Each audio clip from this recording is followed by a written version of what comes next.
Hello everyone. Welcome to Suraputra Manoj YouTube channel. Previous క్లాస్‌లో మనం president topic start చేసుకోవడం జరిగింది. మనం ఆల్రెడీ చెప్పిన విషయం ఏంటంటే president is the first citizen of India and head of the union executive. అక్కడ మనం ఆర్టికల్ 52 నుంచి 60 వరకు డిస్కస్ చేయడం జరిగింది. ఇందులో last article and paddling powers సంబంధించిన ఆర్టికల్ కూడా ఉంది. అది మనం ఫర్దర్‌గా డిస్కస్ చేద్దాం. This is the last article మనకి ఇందులో ఇటువైపు నుంచి మనకి అంటే 52 నుంచి మనం 60 డిస్కస్ చేసాం. ఇది 61 ఇది. 61 ఏం చెప్తుందంటే నేను ఆల్రెడీ ఇక్కడ రాసాను. మీకు అర్థమై ఉంటుంది టాపిక్.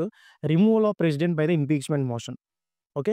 అంటే ప్రెసిడెంట్‌ని ఎలా రిమూవ్ చేస్తాం? రిమూవ్ చేసే ప్రొసీజర్ అంతా కూడా and grounds for the removal కూడా మనకి ఆర్టికల్ 61లో మెన్షన్ చేయడం జరిగింది. అసలు ఫస్ట్ ఎలా స్టార్ట్ అవుతుందంటే process 14 days prior notice should be given to the president of India. అంటే ఏంటంటే ఈ యొక్క రిమూవల్ ఈ రిమూవల్ ఫర్ ద ప్రెసిడెంట్ రెజల్యూషన్‌ని మనం ఒక 14 డేస్ ప్రియర్ నోటీస్‌గా మనం ప్రెసిడెంట్‌కి ఇస్తామన్నమాట. తర్వాత ఏం జరుగుతుందంటే after the expiration of 14 days the resolution for the removal of the president can be introduced in any house of the parliament. అంటే ఏంటంటే మనకి తెలుసు పార్లమెంట్ అంటే ఆర్టికల్ 79 ప్రకారంగా Lok Sabha plus Rajya Sabha plus president. So, ఈ లోక్‌సభలో గాని, రాజ్యసభలో గాని మనం parliament any house of the parliament అన్నాం కాబట్టి లోక్‌సభలో గాని, రాజ్యసభలో గాని మనం ఈ రిజల్యూషన్‌ని మనం ఇంట్రొడ్యూస్ చేయొచ్చు. ఆఫ్టర్ ఇంట్రొడ్యూసింగ్ దట్ రిజల్యూషన్ ఏంటి ప్రాసెస్ తర్వాత? After introducing that resolution at least not less than 1/4 of the members of the house లేదా 1/4 of the total membership of the house should support this resolution for the removal. అంటే ఏంటంటే for example లోక్‌సభలోనే introduce చేశాననుకోండి నేను. లోక్‌సభలో introduce చేసినప్పుడు ఫస్ట్‌గా ఈ resolution ఏమవుతుందంటే 1/4 members యొక్క అప్రూవల్ ఉండాలి. సపోర్ట్ చేయాలి. అంటే ఏంటంటే ప్రెసిడెంట్‌ని రిమూవ్ చేయడం కరెక్టే అని చెప్పేసి ఆ యొక్క రిజల్యూషన్‌కి పాజిటివ్‌గా మనం రి ఒక 1/4 of members of the total మెంబర్‌షిప్‌కి 1/4 మెంబర్స్ సపోర్ట్ చేస్తే ఇక్కడితో మనకి ఫస్ట్ స్టేజ్ కంప్లీట్ అవుతుంది. దీని తర్వాత ఏమవుతుందంటే ఇదే హౌస్‌లో ఏ హౌస్‌లో అయితే ప్రవేశపెట్టారో ఇక్కడ నేను లోక్‌సభ అన్నాను కాబట్టి అదే లోక్‌సభలో 2/3 మెంబర్స్ యొక్క సపోర్ట్ కావాలి. 2/3 మెంబర్స్ ఓట్ చేయాలి. ఓటింగ్‌లో 2/3 మెంబర్స్ సపోర్ట్ చేసుండాలి ఈ రిజల్యూషన్. అంటే ఇది మనకు తెలుసు 2/3 అంటే స్పెషల్ మెజారిటీ ద్వారా ఈ రిజల్యూషన్ పాస్ అవ్వాలి లోక్‌సభలో. ఆఫ్టర్ కంప్లీటింగ్ దిస్ ప్రాసెస్ ఆ తర్వాత ఏం జరుగుతుందంటే సెకండ్ హౌస్ ఆఫ్ ది పార్లమెంట్‌కెళ్తుంది. అదే రాజ్యసభ. ఇక్కడేంటంటే ఇక్కడ ప్రాసెస్ అనేది కొంచెం డిఫరెంట్‌గా ఉంటుంది. ఎందుకంటే ఒక రిజల్యూషన్ వచ్చింది. మనం పాస్ చేయాలి. తర్వాత మనం ప్రెసిడెంట్‌కి పంపియాలనేది కాదు ఇక్కడ point.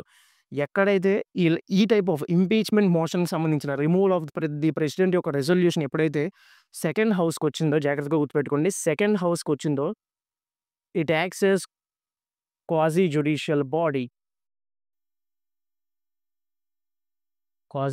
Body. Or quasi judicial in nature. అంటే ఏంటంటే కేవలం స్పెషల్ మెజారిటీ ద్వారా పాస్ చేసేయడమే ఇక్కడ పాయింట్ కాదు. అసలు ఎందుకు రిమూవ్ చేస్తున్నారు? రిమూవ్ చేయడానికైనా స్పెషల్ గ్రౌండ్స్ ఉన్నాయా మనకి? ఏ చార్జెస్ మీద రిమూవ్ చేస్తున్నారని ఆ చార్జెస్ అనేవన్నీ కూడా ఇన్వెస్టిగేట్ చేస్తారు.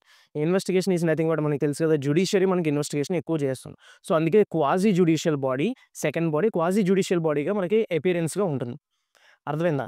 సో, ఇక్కడ ఏం జరుగుతుందంటే మరి అలాంటప్పుడు ఒక ఇన్వెస్టిగేషన్ జరుగుతుందంటే మరి కన్సర్న్ పార్టీస్ కూడా ఇక్కడ అపియర్ అవ్వాలి కదా! Yes. President has the right to appear in the second house. President ఆ సెకండ్ హౌస్‌కి రావచ్చు. ఒక లాయర్‌ని కూడా అపాయింట్ చేసుకోవచ్చనమాట. తన వైపు నుంచి వాదించుకోవడానికి. ఇది మనకి ఇది మనకి మెయిన్ ప్రాసెస్. సో, ఫస్ట్ ఏ హౌస్‌లో అయినా ప్రవేశపెట్టొచ్చు. రాజ్యసభలో ప్రవేశపెడితే 1/4 ఆఫ్ ది మెంబర్స్ సపోర్ట్ చేయాలి. ఆ తర్వాత అదే రాజ్యసభలో 2/3 మెజారిటీతో ఆ రిజల్యూషన్ పాస్ అవ్వాలి. ఆ తర్వాత ఆ రిజల్యూషన్ అనేది లోక్‌సభకెళ్తుంది. లోక్‌సభ అయితే సెకండ్ హౌస్ లోక్‌సభ. రాజ్యసభ అయితే నేను చెప్పినప్పుడైతే రాజ్యసభ సెకండ్ హౌస్. లోక్‌సభకెళ్తుంది. లోక్‌సభ సెకండ్ హౌస్ అంటే క్వాజీ జ్యుడిషియల్ బాడీ చార్జెస్ అన్నీ కూడా ఇన్వెస్టిగేట్ చేస్తుంది. ఆ తర్వాత మనకి పాసేజ్ అనేది ఉంటుంది. అది కూడా స్పెషల్ మెజారిటీ ద్వారానే పాస్ అవ్వాలి సెకండ్ హౌస్‌లో కూడా. ఆ తర్వాత ఆ పర్టిక్యులర్ మూమెంట్ నుంచి పాస్ అయిన మూమెంట్ నుంచి మనం ప్రెసిడెంట్ రిమూవ్ అయ్యారని చెప్పేసి మనం అనుకుంటాం. ఇది మెయిన్ మనకి ప్రాసెస్. అర్థమైందా? మరి గ్రౌండ్స్ ఫర్ ద రిమూవల్ అంటే ఏంటి? అంటే సింపుల్. ఒకే ఒక గ్రౌండ్ చెప్పారు. అది కూడా violation of constitution. Violation of constitution.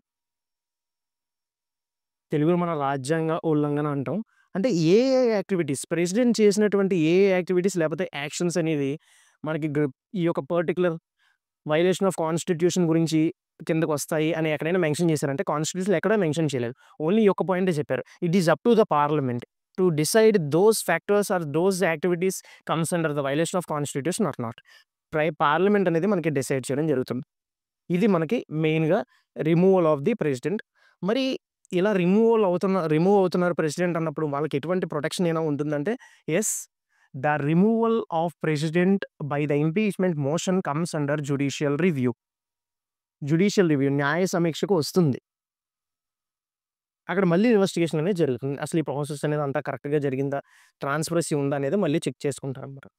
So, ఒక ప్రొటెక్షన్ అయితే ఉంది. 2/3 మెజారిటీ అంటే మాటలు కాదు కదా! స్పెషల్ మెజారిటీ అంటే ఎక్కువే కదా మరి.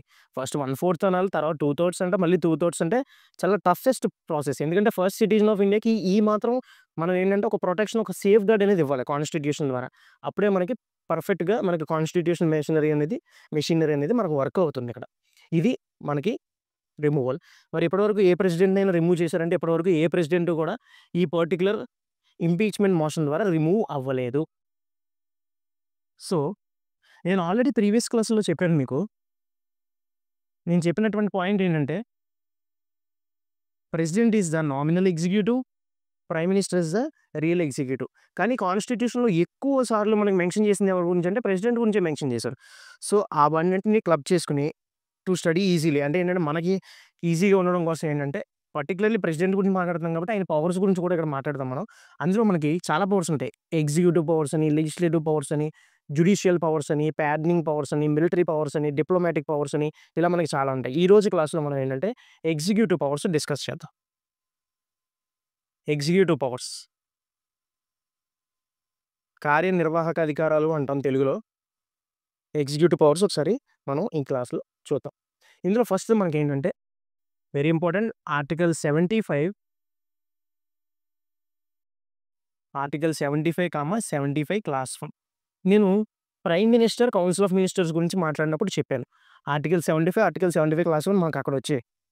ఏం చెప్తుందంటే the prime minister and the council of ministers of India shall be appointed by the president of India అంతే.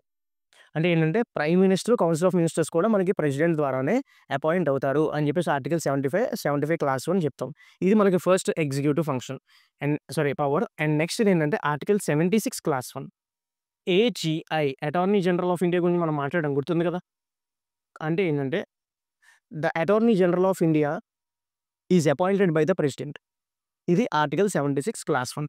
అండ్ నెక్స్ట్ వన్ ఏంటంటే మనకి article 124 supreme court chief justice of India and other judges. సింపుల్‌గా చెప్పాలంటే the chief justice of India and other judges in supreme court shall be appointed by the president of India. And next ఇది కొంచెం డిఫరెంట్‌గా ఉంటది. మనం judiciary మాట్లాడినప్పుడు మళ్ళీ discuss చేద్దాం. ఎందుకంటే not up to the president. ఇక్కడ ఏంటంటే జ్యుడిషియరీ ఇన్వాల్వ్‌మెంట్ చాలా ఎక్కువగా ఉంటుంది. ఎందుకంటే కొలీజియన్ సిస్టమ్ అని చెప్పేసి మనం కన్వెన్షనల్‌గా ఫాలో అవుతున్నాం ఫస్ట్ నుంచి కూడా. పర్టిక్యులర్ ఈ పర్సన్స్‌నే మనం జడ్జెస్ కింద లేకపోతే సీజేఐ కింద ఎన్నుకోవాలని చెప్పేసి ఒక నోట్ మీద పంపినప్పుడు మనం అది గవర్నమెంట్ ఇన్వెస్టిగేట్ చేసి ప్రెసిడెంట్ ద్వారా అపాయింట్ చేయబడుతుంది. ఆ నోట్ ఐ మీన్ ఆ యొక్క అపాయింట్మెంట్స్ అన్నీ కూడా జ్యుడిషియరీ వైపు నుంచి వస్తాయి. దాన్నే మనం కొలీజియన్ సిస్టమ్ అంటాం. మనం జ్యుడిషియరీ మాట్లాడినప్పుడు ఇంకా డీటెయిల్‌గా డిస్కస్ చేద్దాం. ఇది ఆర్టికల్ 124. ఇంకా ఏం చెప్తుందంటే ఆర్టికల్ 217 ఏం చెప్తుందంటే high court chief justice and other judges. The High Court Chief Justice and the other judges of the High Courts shall be appointed by the President of India. And next, Article 155 Governors Appointment.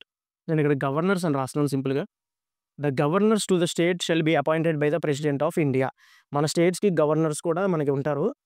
ఆ గవర్నర్స్‌ని కూడా appoint చేసే power ఎవరికి ఉంటుందంటే ప్రెసిడెంట్‌కి ఉంటుంది. And next article 239 ఏం చెప్తుందంటే lieutenant governors and administrator. Lieutenant governors ఎవరికి ఉంటారు? యూనియన్ టెరిటరీస్‌కి ఉంటారు. స్టేట్‌కి ఎవరు ఉంటారు? గవర్నర్స్ ఉంటారు. So, the lieutenant governors and the administrators of that union territories appointed by the president of India. నేను ఇక్కడ రాస్తాను గవర్నర్స్ అని రాస్తున్నాను. ఓకేనా? లెఫ్టినెంట్ గవర్నర్స్ అని గుర్తు చేసుకోండి. అండ్ అడ్మినిస్ట్రేటర్స్ కూడా మనకి ప్రెసిడెంట్ ద్వారానే అపాయింట్ అవ్వడం జరుగుతుంది. And next article 239 clause A ఇది మనకి. And 239 clause A and 239 clause A sub clause A కూడా ఇక్కడ తీసుకుందాం మనం. అంటే article 239 article 239 clause A sub clause A. ఇదేం చెప్తుందంటే మనకి యూనియన్ టెరిటరీస్‌కి మనకి అసెంబ్లీస్ ఉన్నది ఎవరికంటే ఢిల్లీకి అండ్ పుదుచ్చేరికి. రీసెంట్‌గా ఎలక్షన్ కూడా మీరు చూసే ఉంటారు. లో మనకి ఏంటంటే బీజేపీ అక్కడ గెలవడం జరిగింది ఢిల్లీలో ఆమ్ ఆద్మీ పార్టీ తర్వాత. సో, ఇది మనకి ఆర్టికల్ 2 సో, అక్కడ chief minister and council of ministers ఉంటారు ఎలాగో. ఇక్కడ పుదుచ్చేరిలో గూడా మనకి chief minister, council of ministers కూడా ఉంటారు. ఆ చీఫ్ మినిస్టర్‌ని కౌన్సిల్ ఆఫ్ మినిస్టర్స్ అంటే chief ministers and council of ministers of Delhi and Puducherry appointed by the president of India. It relates to అదే ఈ ఆర్టికల్స్ డిస్కస్ చేస్తున్నాయి. దాని గురించి ఏంటి article 239 article 239 clause A, sub clause A. And next ఇంకేం చెప్తున్నాయంటే నేను ఇక్కడ రాస్తాను. ఆర్టికల్ 148 ఆర్టికల్ 148 ఏం చెప్తుందంటే కాగ్ వినే ఉంటారు. Controller and auditor general. మనకి కాగ్ రిపోర్ట్ వచ్చింది. పార్లమెంట్‌లో ప్రవేశపెట్టారు. డిస్కషన్స్ జరుగుతున్నాయి. వేరియస్ డిపార్ట్మెంట్స్‌కి పంపించారు అని చెప్పేసి అంటూ ఉంటారు చూసారా? అది CAG controller and auditor general. The controller and auditor general shall be appointed by the president of India as per the article 148. ఇది కూడా మనకి ఎగ్జిక్యూటివ్ ఫంక్షన్‌లో one of the function. And next I hope it's clear. ఒక్కసారి చూసుకోండి. Note చేసుకుంటే మంచిదే. నేను ఒక 1 మినిట్ ఆగి రబ్ చేస్తాను. ఇంకొన్నున్నాయి. ఓకే. అండ్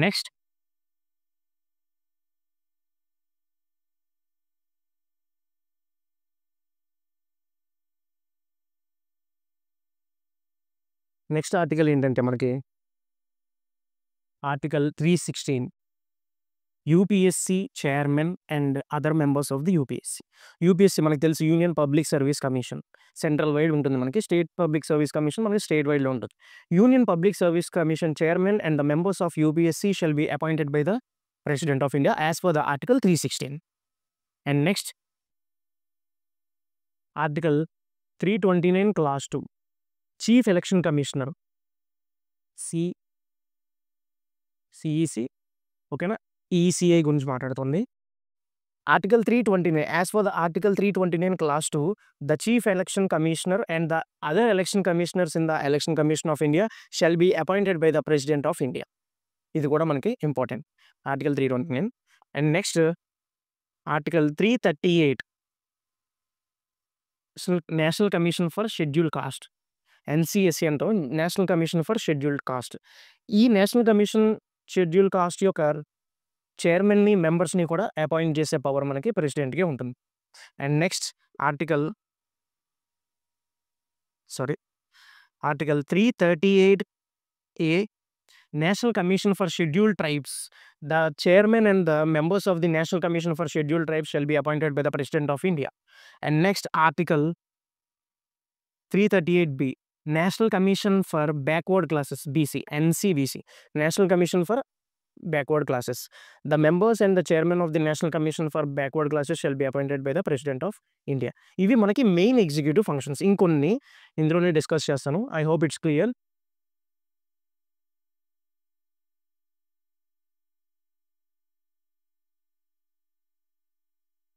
నెక్స్ట్ ఏంటంటే ఆర్టికల్ 280 ఫినాన్స్ కమిషన్ గురించి డిస్కస్ చేస్తాం.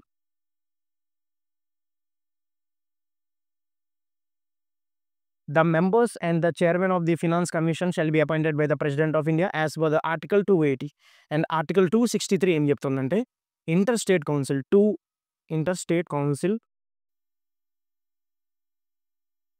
ఇంటర్స్టేట్ కౌన్సిల్ యొక్క అపాయింట్మెంట్ కూడా మనకి ప్రెసిడెంటే చేస్తారు. అది కూడా ఆర్టికల్ 263 మనకి డీటెయిల్‌గా డిస్కస్ చేయడం జరిగింది. ఇంకా లాస్ట్ ఇంపార్టెంట్ ఏంటంటే ఒక పర్టిక్యులర్ ఏరియాని షెడ్యూల్డ్ ఏరియా అంటే వెనకబడిన ప్రాంతం కింద డిసైడ్ చేసి అనౌన్స్ చేసే అధికారం కూడా మనకి ప్రెసిడెంట్‌కే ఉంటుంది. ఎగ్జిక్యూటివ్ ఫంక్షన్‌లో అది కూడా వన్ ఆఫ్ ది పార్ట్. ఇవి మనకి కంప్లీట్‌గా ఉన్నటువంటి ఇంపార్టెంట్ ఎగ్జిక్యూటివ్ ఫంక్షన్స్. ఇవి అయిపోయిన తర్వాత మనం ఏంటంటే లెజిస్లేటివ్ ఫంక్షన్స్ ఒకసారి చూద్దాం. I hope it's clear.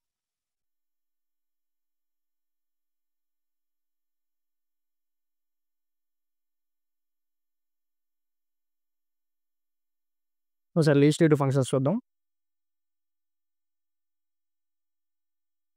ఇది కూడా సింపుల్‌గానే ఉంటాయి. బట్ ఏంటంటే మనం గుర్తుపెట్టుకునే విధానం బట్టే ఉంటుంది.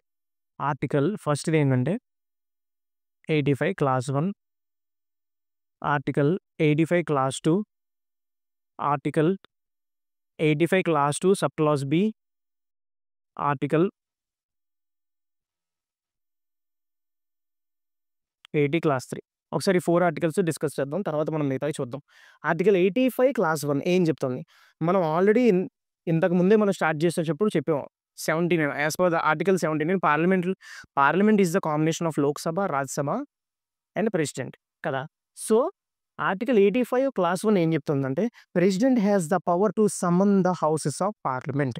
నేనిక్కడ రాస్తాను. ఆర్టికల్ 85 క్లాస్ 1 ఏం చెప్తుందంటే, president has the power to SUMMON summon the sessions of parliament. అంటే ఏంటి ఇక్కడ? సమ్మన్ అంటే ఏంటంటే, to begin the house proceedings. అర్థమైంది కదా! To begin the house proceedings someone అంటే.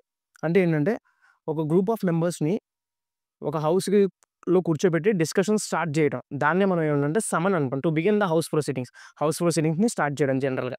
President has the power to summon the sessions of parliament.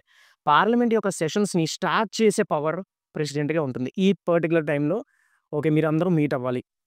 House ప్రొసీడింగ్స్‌ని మీరు continue చేయండి. ఈ డేట్‌లో మీకు స్టార్ట్ అవుతాయి సెషన్స్ అనేవి చెప్పడం అనమాట. సమన్ అనమాట. Article 85 clause 1. 85 క్లాస్ 2 అంటే దీనికి రిలేటెడే. దీన్ని సమన్ అంటాం. ఎంఎంఓఎన్ సమన్. ప్రోరోగండం. ప్రోరోగ్ అంటే ఏంటంటే ఎండ్ చేయడం. అలా స్టార్ట్ చేసినటువంటి హౌస్ ప్రొసీడింగ్స్‌ని అలా స్టార్ట్ చేసినటువంటి హౌస్‌ని మనం ఎండ్ చేసే వాటిని ఏమంటాం అంటే ప్రోరోగ్ అంటాం. ప్రోరోగ్ అంటే ఏంటంటే to end the sessions of the parliament without dissolution. ఓకేనా? వితౌట్ డిసాల్వింగ్ అంటే ఏంటంటే సింపుల్. నేను ఈ టైంలో స్టార్ట్ చేశాననుకోండి. ఫర్ ఎగ్జాంపుల్ ప్రెసిడెంట్ ఈ టైంలో స్టార్ట్ చేశాననుకోండి. ఇది సమ్మన్ అంటాం. ఓకేనా? To begin the meeting. ఇక్కడితో ఎండ్ చేసేస్తున్నాను నేను. దీన్ని ప్రోరోగ్ అన్నాం. To end up the meeting without dissolution లేదా వితౌట్ డిసాల్వింగ్. ఎందుకు వితౌట్ డిసాల్వింగ్ అనే ఓన్ వాడుతున్నానంటే మీకు తెలుసు. డిసాల్వ్ చేయడం అంటే హౌస్‌ని టోటల్‌గా మెంబర్‌షిప్ కంప్లీట్‌గా రద్దవుతుంది. నేను లాస్ అవుతాను. ఫర్ ఎగ్జాంపుల్ నేనే ఒక ఎంపీ అనుకోండి. హౌస్ డిసాల్వ్ అయిందనుకోండి సెంట్రల్ వైడ్ నేను నా పదవిని కోల్పోతాను. ఎప్పుడు? నేను లోక్‌సభలో మెంబర్ అయితే. రాజ్యసభలో మెంబర్ అయితే నా పదవి పోదు. ఎందుకంటే నేను స్టార్టింగ్ క్లాస్‌లో చెప్పాను. Lok Sabha tenure 5 years, Rajya Sabha tenure 6 years. Lok Sabha members tenure 5 years, Rajya Sabha members tenure 6 years. కానీ రాజ్యసభ హౌస్ టెన్యూర్‌కి పర్మనెంట్ హౌస్. దానికంటూ టెన్యూర్ ఉండదు. ఒక్కసారి రిపీట్ చేస్తాను చూడండి. Lok Sabha tenure 5 years, Rajya Sabha tenure no tenure permanent house. Lok Sabha members tenure 5 years, Rajya Sabha members tenure 6 years. అదే. వన్స్ హౌస్ డిసాల్వ్ అయిందంటే membership పోతుంది. అది లోక్‌సభకే పోతుంది. రాజ్యసభని డిసాల్వ్ చేయడంలో జరగదు. నేను ఆల్రెడీ చెప్పాను కదా! పర్మనెంట్ హౌస్ అని చెప్పేసి. సో, దాన్ని డిసాల్వ్ చేసే పవర్ ఉండదు. ఇది సమన్, ప్రోరోగ్. స్టార్ట్ చేయడం, ఎండ్ చేయడం. ఆర్టికల్ 85 క్లాస్ 1 స్టార్ట్ చేయడం. ఆర్టికల్ 85 క్లాస్ 2 ఎండ్ చేయడం. ఎండ్ చేసేటప్పుడు మటుకు రెండిటిని ఎండ్ చేయొచ్చు. రాజ్యసభని ఎండ్ చేయొచ్చు, లోక్‌సభని ఎండ్ చేయొచ్చు. ఎందుకంటే అది డిసొల్యూషన్ కాదు కదా!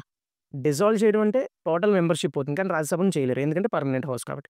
ఇది ఆర్టికల్ 85 క్లాస్ 1, 85 క్లాస్ 2. ఇప్పుడు article clause 2 sub clause B ఒక్కసారి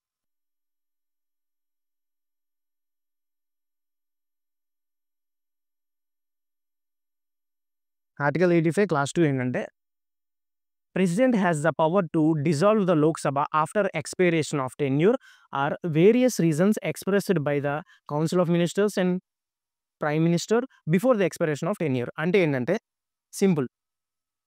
లోక్‌సభ టెన్యూర్ 5 ఇయర్స్ అని చెప్పాను. ఈ 5 ఇయర్స్ అయిపోయిన తర్వాత ఈ హౌస్‌ని డిసాల్వ్ చేసే పవర్ ప్రెసిడెంట్‌కుంది. లేదా ఈ 5 ఇయర్స్ కంప్లీట్ అవ్వక ముందే డిసాల్వ్ చేసే పవర్ ప్రెసిడెంట్‌కుంది. అది కూడా ఎవరి రికమెండేషన్ మీద? లేదా ఎవరి అడ్వైస్ మీద అంటే council of ministers, prime minister మీద. ఓకేనా? ఇది. అంటే ముందస్తు ఎన్నికలకెళ్దాం. ఇప్పుడు మనం రద్దు చేసేద్దాం హౌస్ అంటూ ఉంటారు కదా! మీరు వినే ఉంటారు న్యూస్‌లో. సేమ్ ఇదే. Before at the expiration of tenure కూడా ఆ పవర్ కూడా ప్రెసిడెంట్‌కి ఉంటుంది. అంటే ప్రెసిడెంట్‌కే ఉంటుంది. అది కూడా ఎవరి అడ్వైస్ మేరకు వర్క్ అవ్వాలి? Prime minister and council of మినిస్టర్స్‌కి. For example prime minister okay. ఇంకా 5 ఇయర్స్ అవ్వలేదు. ఈ పర్టిక్యులర్ 4th ఇయర్‌లో మీరు డిసాల్వ్ చేసేయండి. మేము ఎలక్షన్స్‌కెళ్తాం. ఫ్రెష్ ఎలక్షన్స్‌కి అన్నప్పుడు అప్పుడు ప్రెసిడెంట్ చేయాలి. Without any advice coming from the council of ministers and the prime minister, president cannot dissolve the Lok Sabha. But after the expiration of 5 years of tenure he can dissolve the Lok Sabha. ఇది మనకి article 85 clause 2 sub clause B. జాగ్రత్తగా చూడండి. ఇది సమన్, ఇది prorogue, ఇది లోక్‌సభకు సంబంధించింది, ఇది రాజ్యసభకు సంబంధించింది. ఇలా గుర్తుపెట్టుకుంటే మీకు ఈజీగా ఉంది. రాజ్యసభ గురించి అంటే ఏముంటుంది?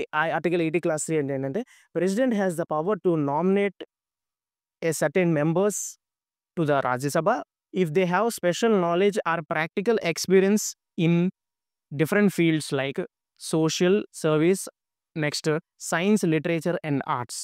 అర్థమైందా? అంటే నేను చెప్పొచ్చేదేంటంటే, ప్రెసిడెంట్‌కి రాజ్యసభకి మెంబర్స్‌ని నామినేట్ చేసే పవర్ ఉంటుంది. పర్టిక్యులర్‌గా ఆ మెంబర్స్‌కి కొంత స్పెషల్ నాలెడ్జ్ ఉండాలి. లేదా ప్రాక్టికల్ ఎక్స్‌పీరియన్స్ ఉండాలి. ఏ ఏ ఫీల్డ్స్‌లో ఉంటా?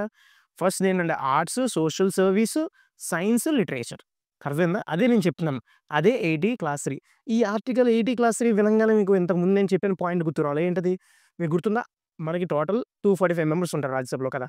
సో, తర్వాత ఆ 245 మెంబర్స్‌లోనూ 13 మెంబర్సే మనకి ప్రెసిడెంట్ ద్వారా నామినేట్ అవుతారు. ఆ 13 మెంబర్సే ఈ 4 ఫీల్డ్స్‌కి సంబంధించినోళ్ళు. అదే ఆర్టికల్ 80 క్లాస్ 3 చెప్తాం. నేను లోక్‌సభకు కూడా చెప్పాలి ఆంగ్లో ఇండియన్స్ గురించి. కానీ రీసెంట్‌గా మనకి అమెండ్‌మెంట్ ద్వారా రిమూవ్ చేశారని ఇంతకుముందు క్లాస్‌లో నేను చెప్పాను. అది ఆర్టికల్ 331. అది ఆర్టికల్ 331ని కాన్స్టిట్యూషన్ నుంచి డిలీట్ చేయడం వల్ల మన కాన్స్టిట్యూషన్ అమెండ్‌మెంట్ యాక్ట్ చేయడం జరిగింది. ఇది మనకి ఆర్టికల్ 80 క్లాస్ 3. ఇవి మనకి 4 లెజిస్లేటివ్ ఫంక్షన్స్ ఇంకా కొన్ని ఉన్నాయి మనకి. అది కూడా డిస్కస్ చేద్దాం. నెక్స్ట్ ఏంటంటే ఒక్క చిన్న బేసిక్ చెప్తాను. ఇది సమ్మన్ అన్నాను. ఇది ప్రోరోగ్ అన్నాను. సమ్మన్ అంటే beginning of parliamentary sessions. Prorogue అంటే ending of those parliamentary sessions without dissolving లేదా without dissolution of the house.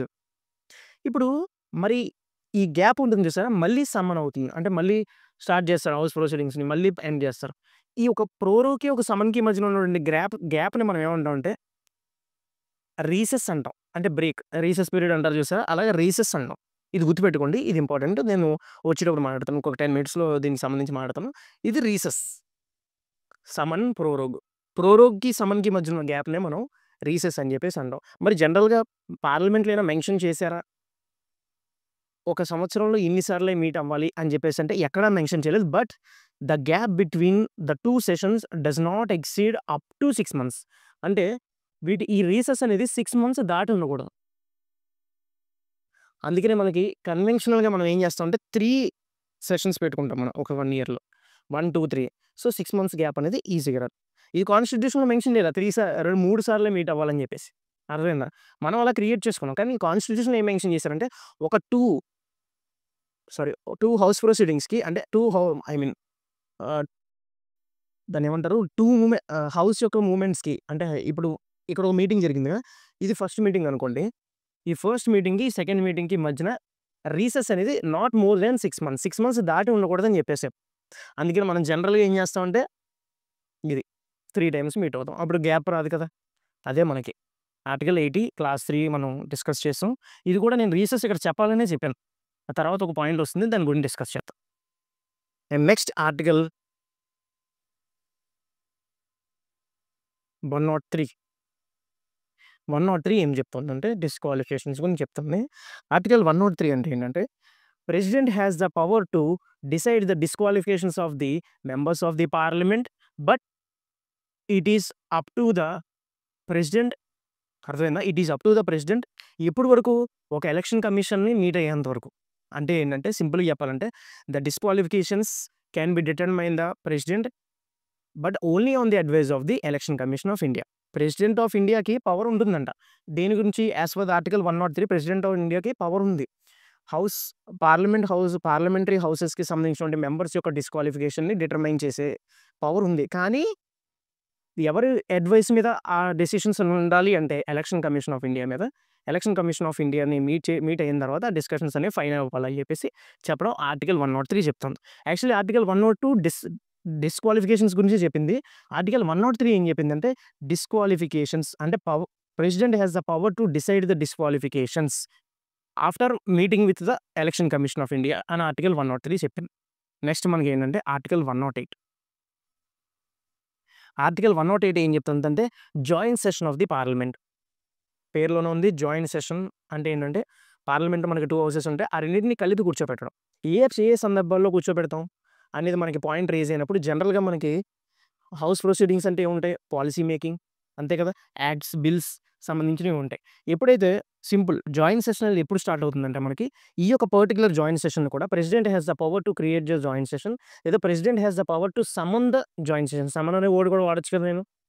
అర్థమైందా? సో, ఇది హౌస్ అనుకోండి. లోక్‌సభ, రాజ్యసభ అనుకోండి. ఒక పర్టిక్యులర్ బిల్ అనేది పాస్ చేశారనుకోండి.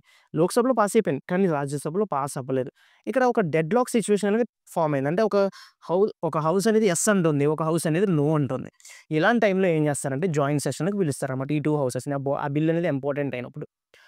పిలిచి ఏం చేస్తారంటే అందరిని కూర్చోబెడతారు. మరి ఈ టైంలో ఇక్కడ హౌస్‌కి ఎవరు ప్రిసైడింగ్ ఆఫీసర్‌గా వర్క్ చేస్తారు? లోక్‌సభ అయితే మనకు తెలుసు స్పీకర్. రాజ్యసభ అయితే chairman. Ex officio chairman I mean ex officio member vice ప్రెసిడెంటే మనకి ex officio chairman of Rajya Sabha. ఇక్కడ ఈ 2 కలిపి కూర్చోబెట్టుకుని జాయింట్ సెషన్‌లో మనకి ఏమవుతుందంటే ఎవరు హెడ్‌గా వహిస్తారంటే స్పీకర్.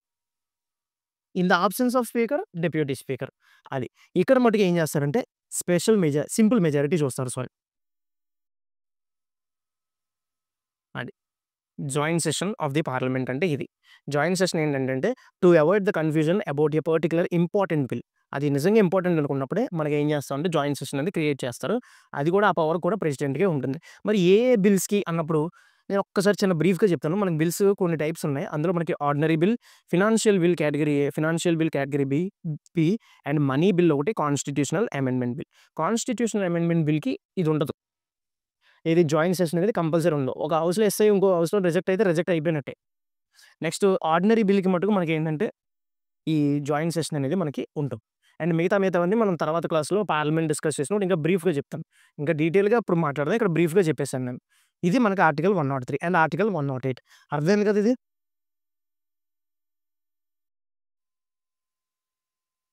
అండ్ నెక్స్ట్ ఆర్టికల్ 108 తర్వాత ఆర్టికల్ 111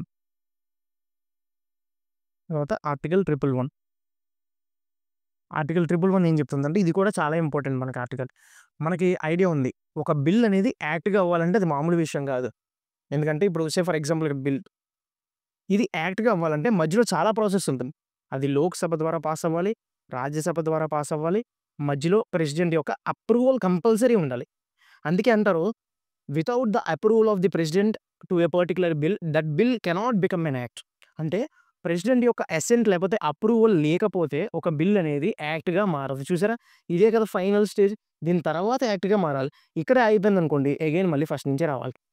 అందుకని ఆర్టికల్ 111 చెప్తుందనమాట. President has the power to change a bill into a act. సింపుల్‌గా చెప్పాలంటే మార్చుతారనమాట. బిల్‌ని యాక్ట్‌గా మార్చాలంటే ఆ పవర్ ప్రెసిడెంట్ చేతిలో ఉంది. ఎలాగా?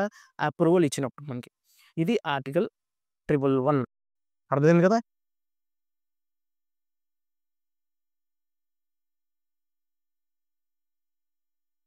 అండ్ నెక్స్ట్ మనం మాట్లాడే పాయింట్ ఏంటంటే ఆర్టికల్ 123.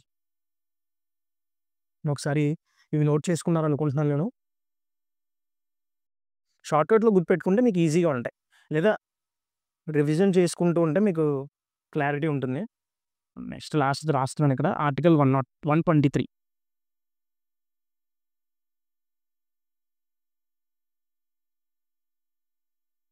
ఆర్టికల్ 123 ఏం చెప్తుందంటే ఆర్డినెన్స్ మేకింగ్ పవర్ లేదా ordinance. President has the power to issue the ordinance during the recess. ప్రెసిడెంట్‌కే ఆర్డినెన్స్‌ని ఇష్యూ చేసే పవర్ ఉంటుంది. అసలు ఆర్డినెన్స్ అంటే ఏంటి? అంటే ఆర్డినెన్స్ అన్నా, యాక్ట్ అన్నా ఒకటే. డిఫరెన్స్ ఏముండదు. కానీ ఏంటంటే మెయిన్ డిఫరెన్స్ ఏంటంటే it's a temporary act. Ordinance అనేది ఏంటి? టెంపరరీ యాక్ట్ కింద మనం కన్సిడర్ చేసుకుంటాం. టెంపరరీ యాక్ట్ అంటే ఏంటంటే నేను రీసెస్ అనే వర్డ్ వాడాను. గుర్తుందా? ఇందాక నేను రీసెస్ అంటే ఏంటో చెప్పాను కదా! రీసెస్ అంటే ఏంటంటే మనకి గ్యాప్ అనమాట. ఒక ప్రోరోకి, ఒక సమన్‌కి మధ్య ఉన్నటువంటి గ్యాప్. ఈ మధ్యలో హౌస్ ప్రొసీడింగ్స్ ఎక్కడా కూడా ఏమీ జరగవు మనకి. ఈ రీసెస్‌లో ఏమవుతుందంటే ఇక్కడ లా మేకింగ్ ప్రాసెస్ అనేది ఉండదు. సో, ఈ టైంలో ఏదైనా ఎమర్జెన్సీ సిట్యుయేషన్ అరైజ్ అయిందనుకోండి. ఎందుకంటే మనకు తెలుసు అడ్మినిస్ట్రేషన్ అనేది 365 డేస్ రన్ అవ్వాలి. అప్పుడే అన్నీ కూడా మనకి సోషల్ ఆర్డర్ అనేది డిస్టర్బ్ అవ్వదు మనకి సొసైటీలో. సోషల్ ఈక్విలిబ్రియం అనేది డిస్టర్బ్ అవ్వదు. ఈ గ్యాప్‌లో వాళ్ళు సెలవు తీసుకున్నారని చెప్పేసి మిగతా పబ్లిక్ అంతా కూల్‌గా ఉంటారు. ఏదో ఒకటి ఎక్స్టర్నల్ ఫోర్సెస్ ఏదో ఒక దాన్నేమంటారు ఇంటర్నల్ రైజ్ అయ్యాయనుకో, ఆ టైంలో లా మేకింగ్ ప్రాసెస్ చాలా అర్జెన్సీ అనుకోండి లేదా ఎమర్జెన్సీ అనుకోండి. ఆ టైంలో ఆర్డినెన్స్ అనేది మనకి ఉపయోగపడుతుంది. ఈ టైంలో ప్రెసిడెంట్ మనకి ఒక లెజిస్లేచర్ కింద అర్థమైందా? ఒక లెజిస్లేచర్ కింద వ్యవహరిస్తారు. ఇప్పుడు ఇక్కడ ఈ టైంలో ఇది రీసెస్ కాదనుకోండి. సమన్ ప్రోరోగ్ గ్యాప్ అనుకోండి. అంటే సమను ప్రోరోగ్ అనుకోండి. ఈ మధ్యలో హౌస్ ప్రొసీడింగ్స్ జరుగుతున్నాయి. సో, ప్రెసిడెంట్ అవసరం ఉండదిక్కడ. ప్రెసిడెంట్ అవసరం ఏముంటున్నప్పుడు ఒక బిల్‌ని యాక్ట్‌గా చేయాలనుకో ఒక అప్రూవల్ ఇవ్వాలి ఈ టైంలో. కానీ ఈ టైంలో హౌస్ ప్రొసీడింగ్స్ లేవు.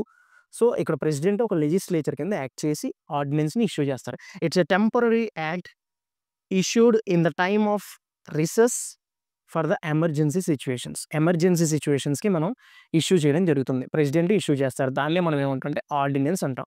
ఆర్టికల్ 123 ఆర్డినెన్స్ గురించి చెప్తుంది. మరి ఈ ఆర్డినెన్స్ మళ్ళీ ఇప్పుడు రీసెస్ అయిపోయింది. ఈ రీసెస్ వరకు ఇది ఎన్ఫోర్స్ అయ్యి ఉంటుంది ఆర్డినెన్స్. మరి తర్వాత సమన్ ప్రోరోగ్ అంటే హౌస్ ప్రొసీడింగ్సే కదా! ఇంక మళ్ళీని. సమన్ ప్రోరోగ్ కదా! హౌస్ ప్రొసీడింగ్స్ జరుగుతున్నప్పుడు పరిస్థితి ఏంటి మధ్యలో? అంటే ఈ ఆర్డినెన్స్ అప్పటికి పవర్‌గానే ఉంటుంది. పవర్‌లోనే ఉంటుంది. ఎన్ఫోర్స్ అయ్యే ఉంటుంది. కానీ ఇది సమన్ అంటే హౌస్ మళ్ళీ రీఅసెంబుల్ అయిన రోజు నుంచి అప్ టు 42 డేస్ ఈ గ్యాప్‌లో గనక ఈ ఆర్డినెన్స్ ఈ both the houses of the parliament ద్వారా అప్రూవ్ అవ్వకపోతే ఇది యాక్ట్ అవ్వదింక. వన్స్ ఈ 42 డేస్ లోపు పాస్ అయిందనుకోండి, both the houses of the పార్లమెంట్‌తో పాస్ అయిందనుకోండి, ఈ ఆర్డినెన్సే యాక్ట్‌గా మళ్ళీ వస్తుంది మనకి. అర్థమైంది కదా! వెరీ ఇంపార్టెంట్ పాయింట్ ఇది మనకి. ఆర్టికల్ 123 ఇవి మనకి టోటల్‌గా లెజిస్లేటివ్ పవర్స్. అంతే. నేనైతే ఇవే ఇంపార్టెంట్ మెయిన్‌లీ. సో, ఇది మనకి ఈరోజు క్లాస్. ఫర్దర్ క్లాస్‌లో మనం ఏం చేద్దామంటే జ్యుడిషియరీ పవర్స్ అంటే ఆర్టికల్ 143 ఉంటుంది మెయిన్‌గా. అది మనం అప్పుడే డిస్కస్ చేద్దాం అప్‌కమింగ్ క్లాసెస్‌లో. జ్యుడిషియల్ పవర్ కాకుండా నార్మల్‌గా మనం డిస్కస్ చేసేద్దాం. తర్వాత ప్యాడనింగ్ పవర్స్ ఉంటాయి. వీటో పవర్స్ ఉంటాయి. ఇందాక నేను అన్నాను చూసారా? ఒక బిల్ అనేది ప్రెసిడెంట్ దగ్గరకొచ్చినప్పుడు ప్రెసిడెంట్‌కి 3 ఆప్షన్స్ ఉంటాయి. ఒకటి విత్ హోల్డ్ అంటే రిజెక్ట్ చేయొచ్చు. నెక్స్ట్ అప్రూవ్ అంటే అసెంట్ ఇవ్వచ్చు. అంటే అప్రూవ్ చేయొచ్చు బిల్‌ని. అండ్ థర్డ్ ఆప్షన్ ఏంటంటే send back for reconsideration. Send back for reconsideration. అంటే మరొక్కసారి ఆ యొక్క ప్రొవిజన్స్ ఆ బిల్‌లో ఉన్నటువంటి ప్రొవిజన్స్ ఒకసారి డిస్కస్ చేయండి అని చెప్పేసి మళ్ళీ మనకి వెనక్కి పంపించొచ్చు. ఈ 3 ఆప్షన్స్ ఉంటాయి. ఈ 3 ఆప్షన్స్ ఏ ఏ బిల్స్‌కి ఉంటాయి? ఏంటి? అనేది మనం ఫర్దర్‌గా డిస్కస్ చేద్దాం. ఇదే మనకున్నటువంటి మెయిన్. వీటినే మనం ఏమంటామంటే వీటో పవర్స్ కింద డిస్కస్ చేస్తాం. ఓకేనా? వీటో పవర్స్ కింద డిస్కస్ చేద్దాం. రిమెంబర్ వీటో అనే వర్డ్ కాన్స్టిట్యూషన్‌లో మెన్షన్ చేయలేదు. ఇది ఇంపార్టెంట్ అంతే. అండ్ ఇంకోటేంటంటే లెజిస్లేటివ్ పవర్స్‌లో నేను ఉన్న వరకు కవర్ చేశాను. ఇంకొన్ని పాయింట్స్ ఏంటంటే జనరల్ ఎలక్షన్ అయిన తర్వాత ప్రెసిడెంట్ గవర్నమెంట్‌ని ఉద్దేశించి అంటే గవర్నమెంట్‌ని అడ్రెస్ చేస్తూ స్పీచ్ ఇస్తారు. అండ్ ప్రతి బడ్జెట్ సెషన్‌కి ఫస్ట్ సెషన్ ఆఫ్ ది పార్లమెంట్‌కి ప్రెసిడెంట్ మనకొచ్చి ఆయన మాట్లాడడం స్పీచ్ ఇవ్వడం జరుగుతుంది. ఇది మనకి ఉన్నటువంటి లెజిస్లేటివ్ పవర్. బట్ ఇప్పటివరకు చెప్పినవి ఇంపార్టెంట్ మెయిన్‌గా. అర్థమైందనుకుంటున్నాను. ఈ క్లాస్ ఇది మనకి ఈరోజు క్లాస్. సో, ఈ క్లాస్ గనుక మీకు నచ్చినట్లయితే లైక్ చేయండి, షేర్ చేయండి, సబ్స్క్రైబ్ చేయండి. And thanks for your support. Thank you.